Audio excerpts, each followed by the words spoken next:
Mary, the bill is here. Lunch was great. Yes. How do we split it? There are four of us. Let me divide the total.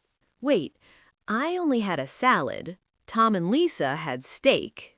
That's true. It is not fair to split equally. Can we pay for what we ordered? Good idea. My pasta was $12. What about you? My salad was $8, plus the drinks. Okay. Tom had the steak, $20. Lisa, too.